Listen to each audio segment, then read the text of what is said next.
ସକାଳୁ ସକାଳୁ ଜଣେ କମାର ବାହାରକୁ ବାହାରିଲା।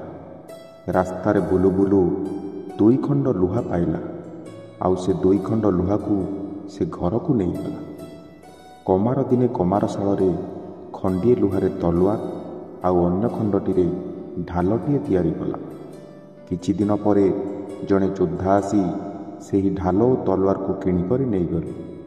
ବହୁ ଯୁଦ୍ଧରେ ଯୋଦ୍ଧା ଜଣକ ଢାଲ ଓ ତଲୁଆରର ବ୍ୟବହାର କଲା।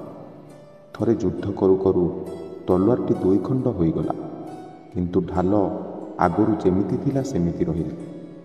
ଭାଙ୍ଗି ଯାଇଥିବା ତଲୁଆର ଓ ଢାଲକୁ ନେଇ ଯୋଦ୍ଧା ଘରେ ରଖିଦେଲା।